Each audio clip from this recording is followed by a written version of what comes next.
Yeah, here we go. Good evening, good evening. How you guys doing out there? This Mike Melton back with From Pain to Purpose podcast. We on episode 33. I got a special guest tonight. Just getting to know this brother. I saw his page and saw he came up on the anniversary, and I said, yo, this brother seems like he's interested. I wanted to bring him onto the show. His name is Kevin. How you doing, Kev? What's up with you, brother? All is well, brother. I appreciate the opportunity. Yeah, man. I saw you just came up on 2 years, man. How do it feel to actually celebrate 2 years, brother? Yeah. Hello? You know, it feels liberating. Yeah, it feels. Can you hear me? Yeah, I hear you. Can you hear me? Yeah, I hear you. Yeah, it feels liberating. But also, you know, my sponsor had to make me celebrate, you know, because I'm a guy, I'm kind of like, you know, look at me, but don't look at me, right? I don't like drawing a lot of attention to myself, but actually after sitting down and going through the celebration, I realized that the celebration is not for me. The celebration is for the newcomer, right? And to be clear, you know, I am an addict. I am in a fellowship called Narcotics Anonymous, and I don't mind breaking my own anonymity because this is what works for me, and this is my lifestyle. And if it was not for the program Narcotics Anonymous, I wouldn't be sitting here having this conversation with you now, brother. You know, if we were in conversation, I'd probably be trying to figure out some kind of way to steal that microphone. I feel you on that. But before we get started, I want to make one announcement. Coming September 14th, 2026, my first book, From Pain to Purpose. Hear the story. I know you saw it on A&E Cold Case Files. You read about it in the Ebony magazine. You saw the story on 911 did the killer call, but you didn't hear my side of the story. Hear about what was going on with me behind the scenes, what was going on with me during this 10-year ordeal, who stayed in my life, who left my life. What was the women like, the fornication, the adultery, everything. You know, I'm a transparent person. When this book dropped, you would get all the answers you need. Anything you thought was, everything would be in this book. So the release date is going to be September 14th, 2026. I keep you guys posted. Stay tuned for From Pain to Purpose, the book. Shalom with it. All right, thanks, brother. Now take us from how it was, what happened, and how it is now, brother. All right, so I'm originally from Illinois. I've lived a lot of places. I'm a military brat. I can't say that I needed a lot of things coming up, like physically. I don't remember hunger or not having, you know. But as far as intimate relationships, right? You know, I didn't get a lot of hugs and kisses. You know, people didn't show up to my events. You know, as humbly as I can say, I was good at a few things, sports and music. I was good at a few things, but no one ever came to see these things. I think at about 7 years old, a neighbor gave me a drink. And, you know, that was probably the first life-changing event of my life, right? I mean, immediately, you know, that's what I'm after. You know, 12, 13 years old, I'm hanging with grown men.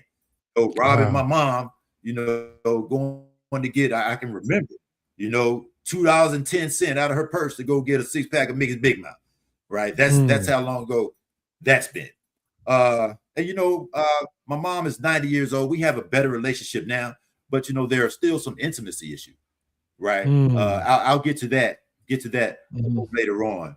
We moved around a lot, you know, so I didn't have intimate friendships, right? You know, it's almost like relationships became expendable, right? But the alcohol was always there. You know, I had a pretty good relationship with alcohol at the time. You know, even if I could drink until, you know, my mind twirled, you know, but you know, I do believe that alcohol is a drug. I make no distinction between drugs and alcohol. Later in life, around 16 years old, somebody gave me something to put in my nose. And that was another life-changing event. Right? That was another life-changing event. And also that's when I'm not sure that, since what I'm talking about is intimacy here, right? So with intimacy and male-female relationships, some male-female relationships, sex is involved, right? So we went to a convention. My father was in an organization. We went to a convention in New Orleans, and I ended up somehow there's this older woman that I ended up messing with for the entire time we were there. And I don't care what anybody tells you, Mike. I think that society looks at abuse or child abuse or sexual trauma differently, male and female, right? Facts. And at the time, I didn't think that it was an issue, right? But now, all these years later, I'm 57 years old now, and I listen to what people say to me and the relationship that I find myself in, and you can't. There's some things that I'm not very outwardly expressive. There's some things that can be said to me that I will take offense to, right? But I would expect to be able to say the same thing to her. If I were to comment on her anatomy, right, or something like that, I think it's okay. Society accepts that, right? But when it comes back at me, right? So I don't know what happened in that interchange at that time, but whatever it is, I'm still paying the price for it now. So I still have issues with intimacy. I don't really talk a lot. I was in radio for a while, so I did talk then, and in that intimacy, in that iteration of my life, I got introduced. This was at 18 years old in Rennes, Georgia. I got introduced to something to smoke. Right now, this was during the 80s, during the mid 80s, around 86, 87. You could probably figure out what it was. Facts. That was the final game changer, right? That was it. All bets are off. That first night, I'm euphoric, hanging out the window. Yeah, let's go get some more, right? But I didn't notice everybody else around me was bummed out. Everybody else around me was like, but it didn't take long, right? I would say, within 30 days, I was homeless and unemployed. Dang. And probably unemployable, right? And this started a string of me going in and out of jail, going from pillar to post, finding different women to shack up with, right? Who would basically, you've heard of BND, right? May I speak candidly? Yeah, go ahead, brother. It's you've heard of broke nigga dick, right? So I mean, I was out there slinging broke nigga dick to have me somewhere to stay, have me somebody's car to drive, and to be able to pick her up on payday and get in her pocket, right? Just so I can support this habit, right? Now, so I would go to jail, and in jail, listen, Mike, I'm fine. In jail, listen, I don't want to smoke nothing. I don't want to drink nothing. All I want to do is keep my head down. I ain't trying to click up with nobody. I'm not a gangbanger. I ain't trying to get in no fights. I ain't trying to piss the COs off. I'm trying to do my time, be a good example, get the fuck on. Right. I ended up this, I'm gonna speed forward. I was in Jacksonville, take your time. County, take it. Yeah, take your time, I brother. committed a strong Okay. All right. I was in Jacksonville. This was in 2000. Where between 86 and 2000, I moved from Georgia, from Georgia to South Carolina, to Ohio, to Florida, back to Ohio, back to Florida, back to Georgia, back to Florida, to Atlanta, back to Florida. Now I'm in 2000. I commit a strong armed robbery. The difference between armed robbery and strong armed robbery in Florida is that there's no weapon involved, right? And I get sentenced to 10 years. I scored out to 25 and a half months. The judge decided, nah, you're smart. He said that. He said, Kevin, you troubled me because you're intelligent. And he gave me 120 months. There was no treatment or anything like that. I did my time. I brought 8.5 calendars to the door. Didn't get any trouble while I was in there. Didn't do any drugs when I was in there. But the closer I got to the time to get out, I started doing some drinking. And the whole time I was there, I had one of the only paying jobs. So I was saving money up because I knew what I wanted to do when I got out. Right? You know, if I'm upset, okay, this is what I do. If I got something to celebrate, this is what I do. If I don't have anything to do, this is what I do. Right? Until it became, this is what I have to do. I don't have a choice in the matter. Right? Particularly with the drinking. You know, my body would turn on me. You know, I'm jittery, I'm shaking, you know, I'm talking about, okay, and this particular spot, they don't sell alcohol on Sundays. Okay, I need to go buy me about a mouthwash. You know, I need to do something to get this, to get off of me. Right? So now I leave, I get out, I'm married at the time. I leave that woman and I go to South Carolina, and I might be there 3 or 4 weeks before she put me out because I'm robbing her to get high, catch a couple charges there and go on the run. They ended up getting dropped. I go back to Ohio. In Ohio, I'm getting arrested, catching DUIs, getting all kind of charges, man. I took a and you know, I'm not proud of this, right? But I'm telling you the story. This is who the man sitting in front of you now was, right? All right. I actually took a cast iron frying pan, hit somebody upside the head because they wouldn't give me their debit card, stole the car, right? And then went to work the next morning and thought everything was okay. How crazy is that? Yeah, because we insane. Yeah, because we insane when we using. Yeah. Yeah. And then they want to give me 40 years. I'm sitting in front of the judge, and somebody said, tell the judge you got a drug problem, right? So I tell the judge I got a drug problem. He gives me 90 days in the workhouse. Instead of 40 years, he give me 90 days in the workhouse. You get 1 in the workhouse, so I do 60 days, and now I'm right back out on the street, right?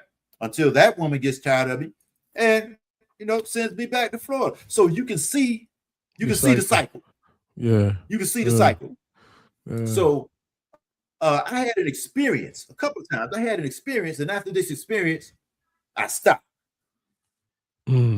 Lasted maybe 2 or 3 years. I was heavy off in the church. I was heavy off into Christianity. I was on staff, you know, and all these things. And then something happened, and one day, for whatever reason, I picked up again. I picked up again, and immediately I'm just about right back where I was before.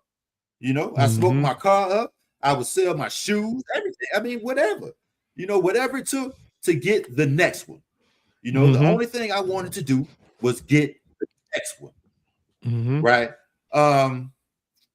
So now I'm back out, running. And then somehow I get clean again. And this is when the first time that I really sat down and well, I thought I was invested in Narcotics Anonymous. Right. This was in South Carolina, Columbia, South Carolina. I want to acknowledge my sponsor, Qadam Ali Rashid. Qadam has been my sponsor for more than 10 years for the relapse and everything. He is one of the few people that if I picked up the phone, no matter what I was doing, no matter 3 o'clock in the morning, 3 o'clock in the afternoon, whenever I call, Qadam answers the phone, and I would be eternally grateful for that. Right. That's dope. That's dope. So I'm in Narcotics Anonymous, and I'm staying clean, but I'm not doing any other work. I'm not doing any work. You know, I'm what they call clean and crazy, right? Now, I'm not messing with any of the women, because women are a problem. Women are a problem for me too, right? I'm not messing with any of the women in the rooms, right? Because Qadam's wife told me, like, when I got in the fellowship, she told me, she said, Kevin, don't let them get you, right? This is when I found out that women pass men around just like men pass women around. You know, I ain't gonna lie, bro. There are predators on both sides of the aisle. I ain't gonna lie, bro. That was the reason why. That was the reason why. That was the reason why I went to AA, because when I first got out of rehab, I had a friend that told me, you should go to NA because there's more of us there.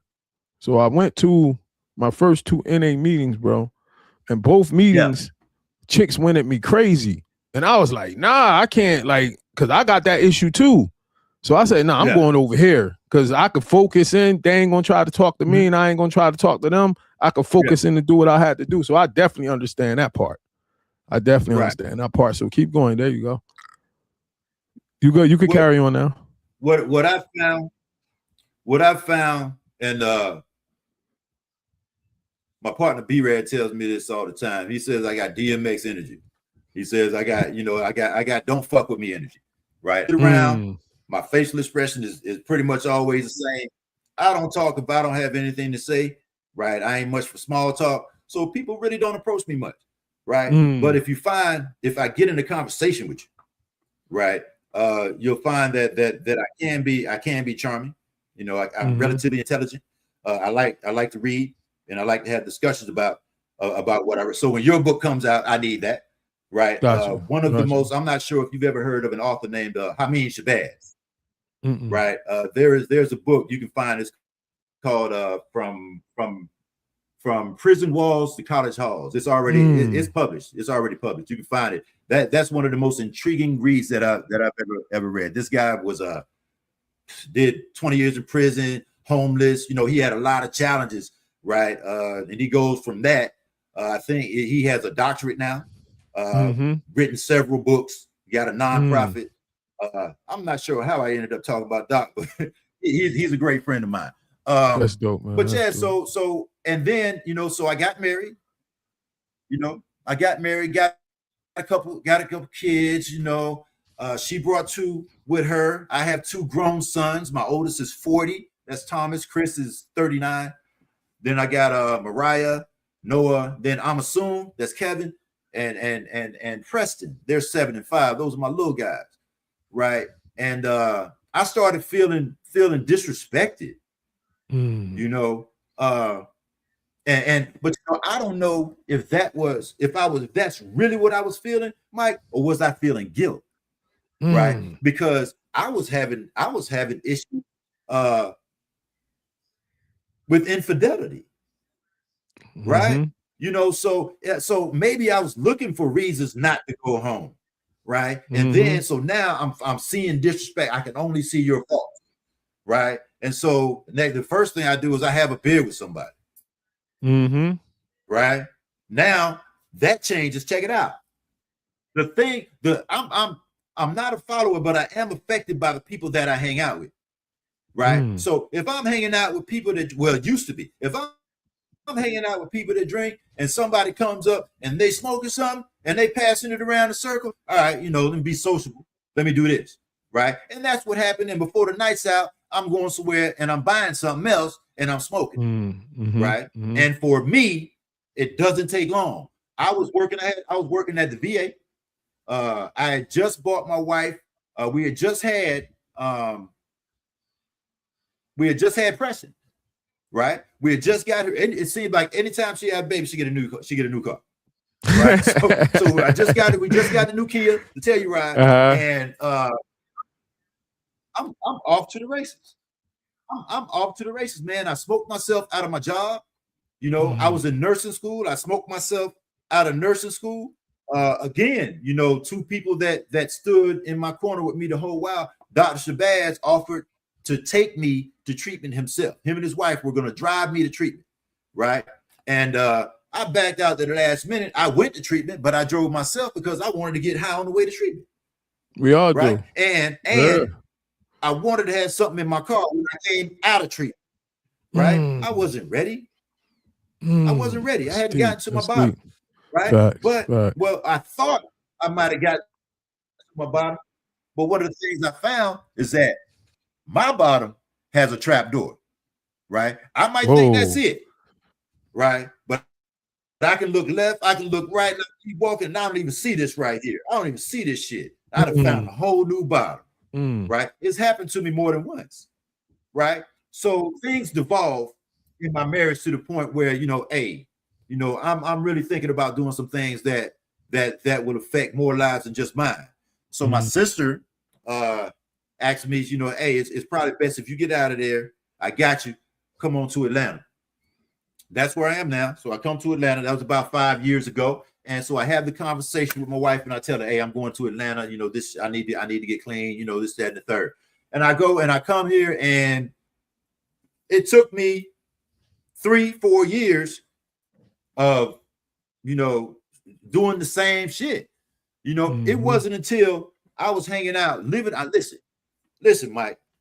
I do not come, and this is not an accusation or I'm putting down anyone that does, right? But poverty is not my story, right? That's not what I come from. But at this point, I'm sleeping on the side of the gas station, right? I look so bad that I don't even have to beg for money. People just walk up to me and give it to me. You know what I mean? Apparently, I looked hungry or something. I don't know. You know, people walk up and give me socks, give me drawers, and things like that. That's not what I come from, bro. So I get with this chick, and we are 2 drug addicts with no job, riding around in a Range Rover, bumming up money, you know, trying to stay high, sleeping in the car, washing up in gas stations, you know, pulling flim-flams, tricking people and stuff like that, always looking over our shoulder, right? And then one day we get in the fight. The next thing you know, I'm in jail. I'm in jail with a kidnapping charge. Right? Jeez. I picked her up. She had gotten out of the car. I picked her up and put her back in the car. Somebody saw her and called the police. And I told the police the truth. Right? Quiet that is kept. That might be one of the best things that ever happened to me. They picked me up. I went to Cobb County Jail. That ain't the place to be, man. I heard it's crazy in there. I've been in worse. Yeah, it is. It is. I couldn't get out. You know, I could come up with the money, but in Georgia, I need a property owner to buy me out, right? And I know property owners, but I mean, come on, man. Nobody wanted to trust me to come back to court. And quite honestly, man, I probably would not have come back to court if they let me ride out, right? So I stayed in there. I got arrested in July. I got out February. I want to say it was Valentine's Day, and I took 10 years probation, right? Even though I probably could have gotten less. That my lawyer told me, "Hey, man, if you want to wait a couple of weeks, I can probably get it down to 5." No, let me go now, right? That day, I borrowed $300 from a guy in there, Big Buck Chuck in there. He had one of his partners give me the money. Right. And I got high that night. I went right to the trap and got high that night. Got right back with the same chick, living the same kind of lifestyle. Right. Hadn't learned my lesson. Got in an accident, wrecked the car. Right. Got nowhere to go. The people at the hospital say, go to the homeless shelter. So they give us a ride to the homeless shelter. We get in there. And that's when that might be when I started waking up, Mike. I started looking, you know, I pulled out the blame thrower. You know, I'm blaming her for everything, right? I'm seeing all her faults, and I'm saying, you know, I deserve better than this. I deserve better than this. So now, you know, I don't want to keep doing the same things I'm doing, right? It's a process. I get out of the homeless shelter, move in with this dude. Somehow he thought he was my daddy, right? So yeah, I had to get out of there, and I went and lived in an extended stay. I mean, the extended stay, the dope man lives right next door. That was a challenge, right? So I'm working, waiting tables, making $200-300 a day. I'm not sending any money to my kids. I'm not taking care of any father. Listen, first, I am a father. I realized that today. Before I am anything else, I am a father, right? So now, where I am now, my kids get taken care of first, right? At that point, man, if I couldn't put it on a pipe, you know what I mean? I would have smoked them, bro. At that point, I would have smoked them, right? So I'm making this money. I'm not paying my rent on time because I'm coming home with $300. I'm getting off no later than 3 o'clock. By the time I got to be at work the next day, I got enough money to go to the store to get a beer and enough money to get on the bus to get to work, right? I've fucked all the money off. And one day, you know, I called this place, my wife Jackie, she had told me about this place called The Extension. It's here in Marietta. I still send the extension money ever since I graduated. I send them money every 2 weeks. They saved my life. Fabulous program. I'm not here to endorse them, but it's a good program. I called them. The first time I called them, they greet me, and I'm not going to say that I have an issue with God. That's not what I'm going to say. But I thought that they were a faith-based program, right? And I didn't want to fuck with it, right? Because I'm of the opinion, I say things like, I want to thank the God of my understanding, who I choose to call none of your business. Okay. Right? Because it really is none of your business. My relationship with God is mine. I tend to look at things through the lens of my experience. So if I know what someone believes, and check it out, I know what you believe. So I think that I'm holding you to the standards of what you believe. But at the end of the day, how much do I actually know about what you believe? Right? All I know is what I think I know about what you believe. I have not done the intense study that you have for you to decide that this is what you know. So I tend to stay away from organizations like that. So it turns out that wasn't the case. So one day I called them. I'm at work, and I call them and I tell them, and they say, well, yeah, we don't have room right now. Call these people. So I call these people, and they start asking about my insurance immediately. Oh, you got great insurance. Oh, yeah, we can get you in somewhere today. And so I hang up because, all right, the first thing about is my insurance. You know what I mean? You're not interested in me. Right? You want the bread. You want the bread. Yeah, exactly. So I call the extension back, and I tell them, I say, listen, the lady's name was Glory. I tell her, I said, listen. No, yeah, Glory. I said, listen. Martha, it was Martha. I said, Martha, listen, if y'all don't let me in there, I'm going to die out here.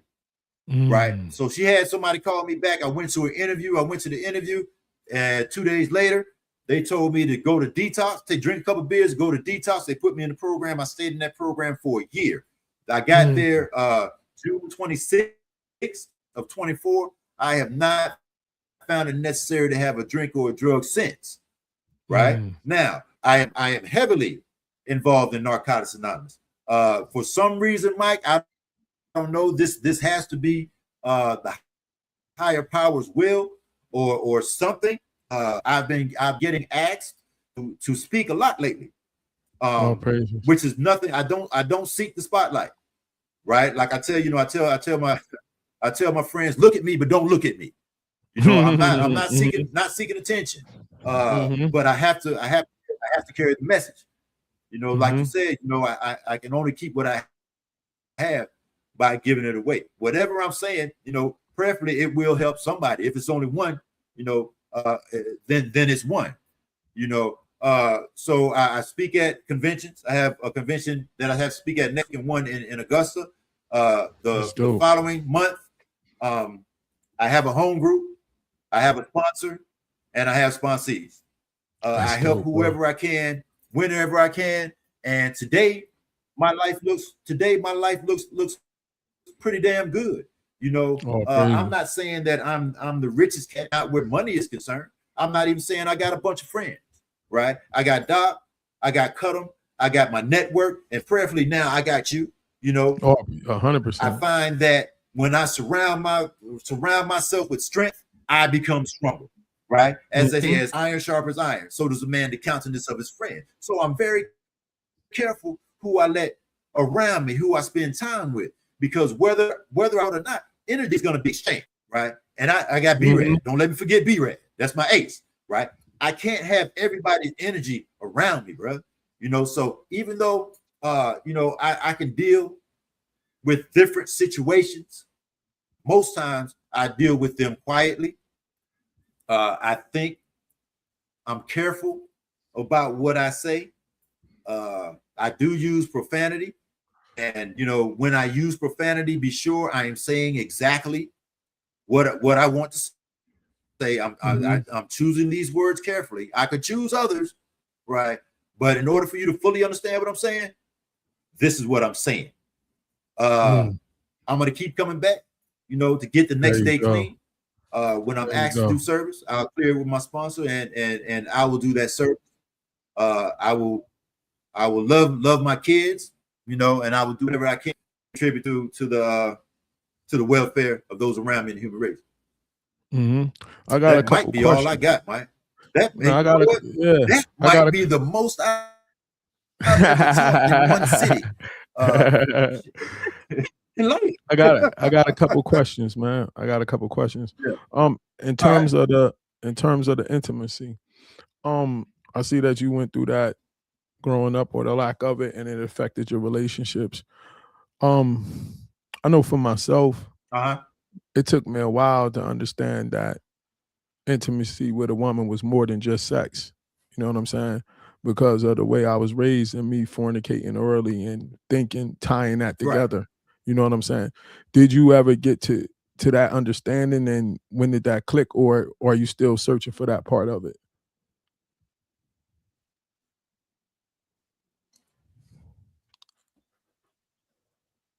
No, I have the Okay, I can't understanding hear. What'd you say? in theory, right? And some I said I have the understanding in theory, Okay.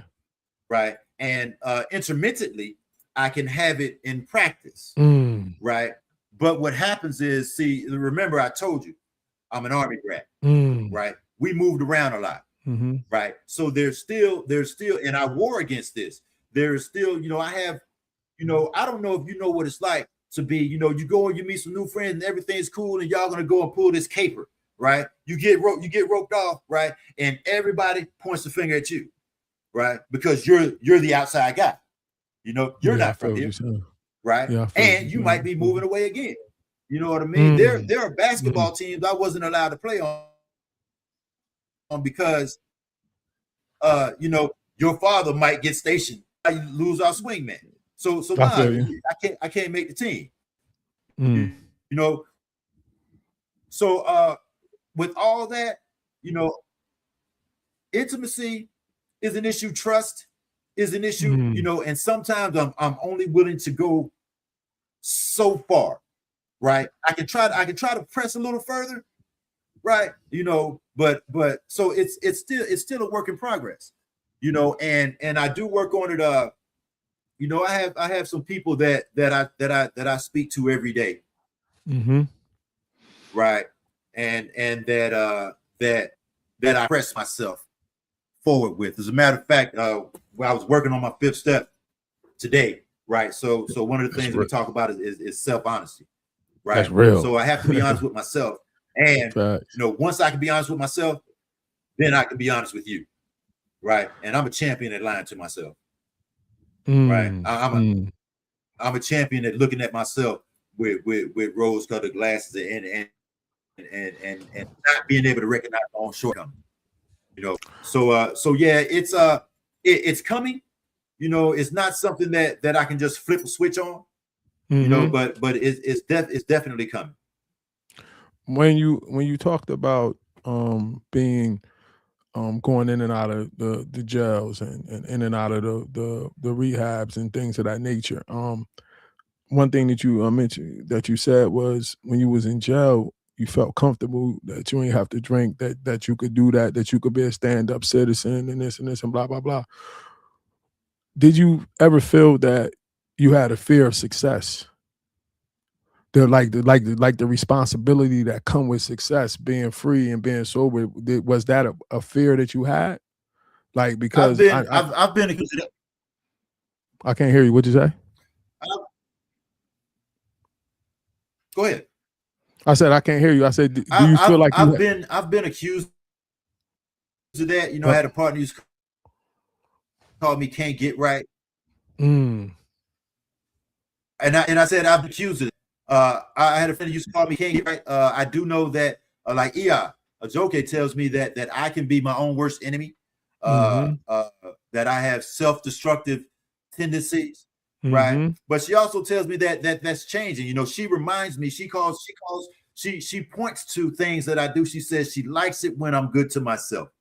Facts. Right? That she likes the evolution. Right? The dear friend of mine, been years for shit. Been friends damn near 20 years. You know, that's so again, dope. It's the people that I surround myself around. You know, now my father was immensely successful in his field. My sister is immensely successful in her field. My oldest brother, immensely successful. You know, I have a lot of successful people, and you know, like I don't know, man. You know, I could probably say I could if I had to. I don't want to use the word blame, you know, but as a consequence of the lack of intimacy. See, I got attention from I call my mama baby. I got attention from baby. I got attention from baby when I fucked up, right? But when I did something right, I did not. You know, so maybe somewhere after all these years, somewhere that's reinforced, right? You know, don't do too well. You're not going to be acknowledged for that. But if you fuck up, you know, you're going to be acknowledged. So there may be some truth to that. Yeah, I could see that in listening to your story and what you were saying. I could see that in it. You know what I'm saying? And I'm glad that you have people around you that can point you in that direction to let you know, yo, bro, you doing good. Keep going down this road. Keep going down this road. Because with me working in the field that I work in now, I talk to people about that kind of stuff now in terms of having them understand that it's okay to heal. It's okay to heal because some people, I was talking to my students about this today. Some people don't want to heal because once I heal, I don't got that excuse no more. Whatever I was going through before, whatever happened to me, once I go get this help, I can't lean on that because of my behaviors no more. I can't use that excuse for the trauma. Like what I went through, I had a choice to make. I could have still been drinking. After what I went through, I know for a fact that most people never gonna experience what I went through. So I had the perfect excuse to drink like that for the rest of my life. Right. You get what I'm saying? But once I chose the path to go get the healing, I don't got that excuse no more. You know what I'm saying? And sometimes that part scares people enough where they say, I'm gonna go with the devil that I know. I'm just gonna stay over here. Can't nobody say nothing to me. Can't nobody expect me to be responsible. Can't nobody expect me to be a father. Can't nobody expect me to be a mother. Can't nobody expect me to be a husband or a wife because I got this thing going on. I'm going to keep going in and out of rehab. I'm going to keep going in and out of jail. I don't got to be responsible. But once we get the help, now we in the uncomfortable zone, and now we got to lean on our network. We got to lean on the rooms. We got to lean on the 12 steps, and we got to lean on God. And that's a brave and honorable move to make. But everybody not ready to make that move because now it's real. Now I got to go to the unknown. And I got to have faith that this is going to work. You know what I'm saying? So I'm proud that you taking that step to go ahead. Right. Have you got to the point to where, oh yeah, you said you're on step 5. I can't hear you. Yeah, you kind of delaying a little bit. What'd you say? Go ahead and talk. Go ahead. You can talk. Go ahead. Yeah, you do. I said thank you. The more that I stay in this process, you know, the more I realize I need this process, and the more that I learn to love, not only love, but accept myself. Right now, in that acceptance, that doesn't mean that I stand pat. Right. That doesn't mean that I stand pat, because by realizing that I love myself every day, every moment, I'm trying to get better. Right. Facts. I'm trying to do something better, not just for me. I'm trying to be a better person for society. You know what I mean? I don't want to, you know, I don't want to, you know, I used to rob people, bro. You know what I mean? Just by not robbing people, I've become a better person for society. Fact. You know what I mean? Fact. Now, instead of taking, I give. Right. And the more I stay in this process, you know, the more I realize I need to be in this process, you know, and the more I realize that, you know, I'm being a better person. You know, the focal point for me is my sons. You know, I need to raise men. You know, the focal point for me, you know, I need them to look at dad, you know, see, you know, this is what manhood looks like to me. Right. That's, you know, cool. and that can be kind of, you know, because I can kick myself pretty hard too. You know what I mean? At my age, I feel like I should be in a master place, than I am now, right? And so every day I have to work toward, I'm not going to beat myself to the ground and say, well, this is what it is. No, because I can always do something different, right? Indeed, I can always, indeed. if I don't have the skill, I can always acquire the skill, right? Indeed. Or, I don't have to go out and make bad decisions. I don't have to turn to gambling. I don't have to go and try to sell some illegal substance. I can live in the framework of society and be what I define as success, within the framework of society, right? Indeed, I mean, man. Mike, this addict going to Nigeria next month, right? That's what I'm talking about. That's dope. I've never been there. I want to go there. What's deep about this conversation is, man, what's deep about the conversation is I went through the same thing with my mom, bro. And my mom was super strict. And I shared this many times on here, and I never got like the love, the hugs, the affection and all that. And it affected me in relationships.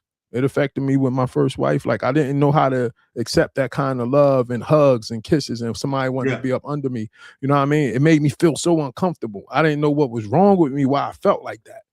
But the key thing about it is I held that resentment.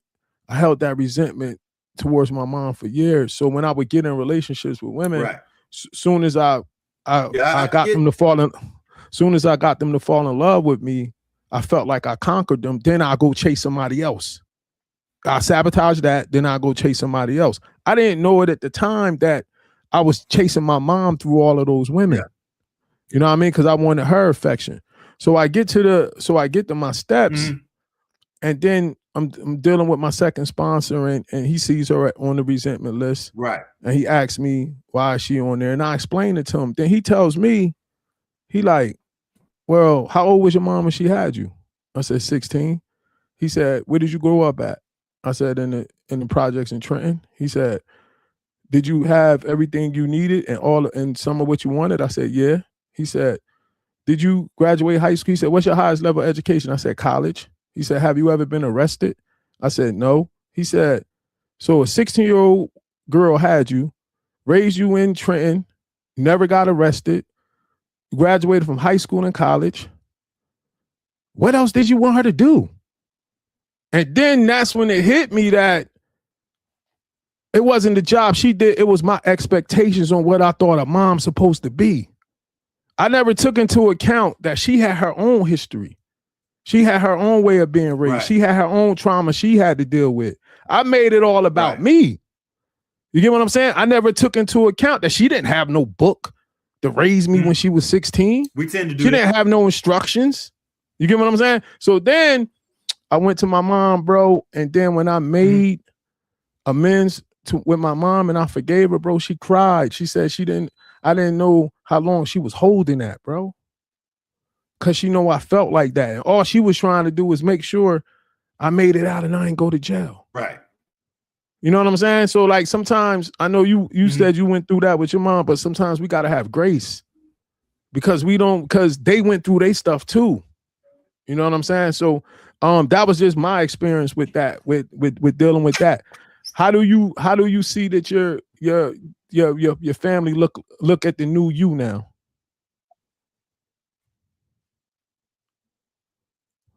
How do you see your family looking at the new you now? It's kind of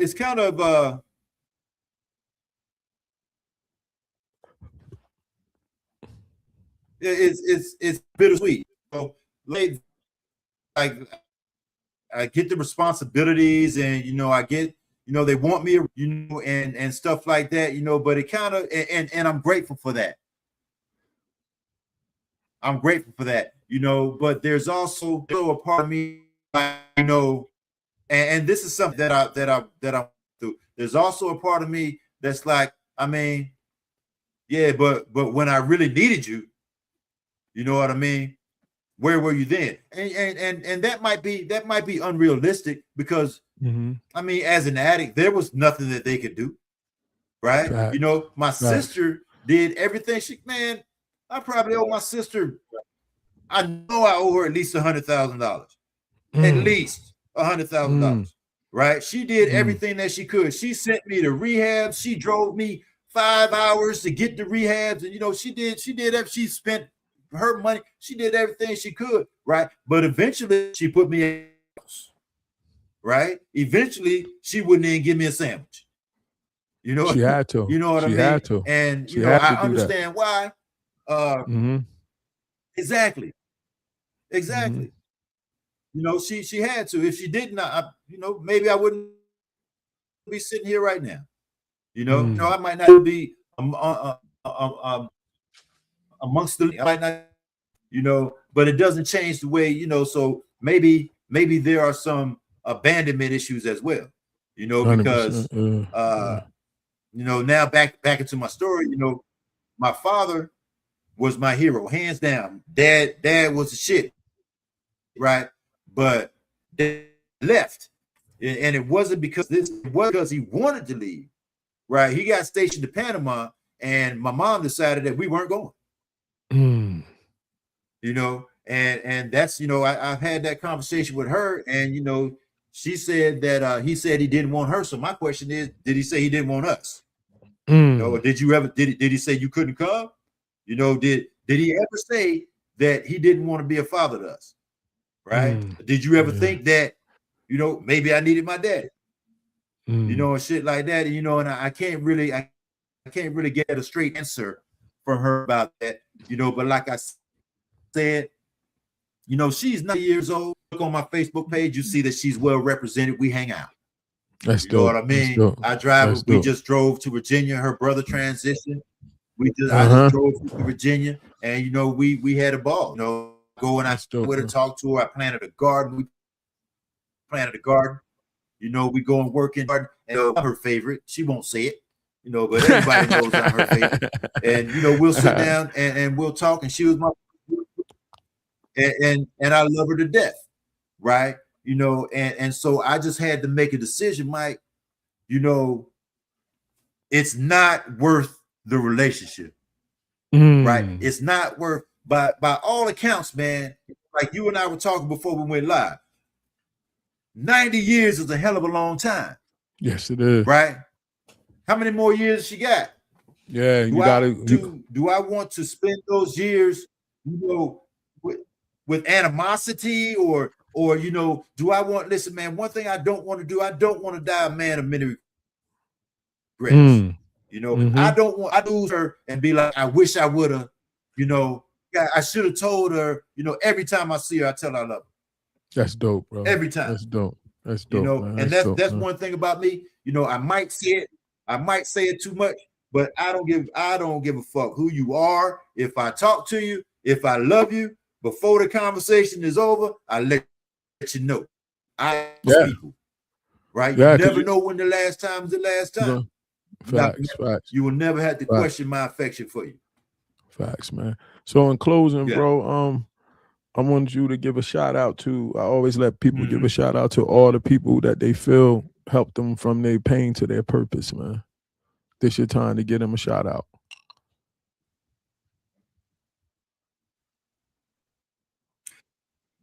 Yeah. Find what matters, right? Whatever it is that you're going through, it's not you. It's part of the process to get you to you.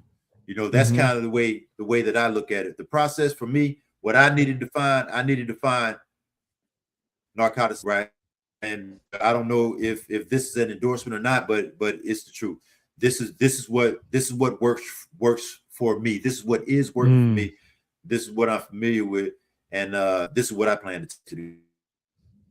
Any special people, whatever it is that works for you, find it. Just remember, it's temporary. Pain is temporary, right? And in order to growth is painful, right? And so the pain is just something that you have to go to get where it is that you want to go. I mean, as an athlete, you know, or whatever. I mean, even musicians, you know, you gotta do these scales, and you got to do these you know, keep your chops up over and over and over again. You know, it's redundant, it's painful, but in order to perform at your peak, you have to be able to do that. How many shots did Kobe take a day? How many shots did Mike take a day? How many times? How many passes did he throw a day? Right? How many? I mean, come on, man. I mean, so it's and you're worth it. You know, you're worth it. You get to determine your worth. You know, you can do it. In the words of what's the water boy, you can do it. You know, it can be done. You know, if I can do it, anybody can do it. I do want to say this. I like to say this anytime I share. It is from Narcotics Anonymous. That is that an addict, any addict, can stop using drugs, desire to use, and find a new way to live. Any in particular people that you want to thank? That was with you on your journey? First, I would thank Qadam Ali Rashid. Right, that's my sponsor. Wealth of Knowledge. I want to thank you for having me on the show. I need to thank Doc Shabazz, intimate friend of mine. I got to thank B-Rad. I wouldn't have made it through the extension without B-Rad. You know, I could go down the list. You know, I could do this all day. You know, I have a lot of people in my life to be grateful for. You know, Didi Bug, Revolution, Jackie, I'm assumed Noah. Noah is my 19-year-old. And, you know, I did this thing Father's Day, right, where I asked my children, you know, tell me one thing that and Thomas, my oldest son, you know, tell me one thing that I taught you that you use in everyday life. And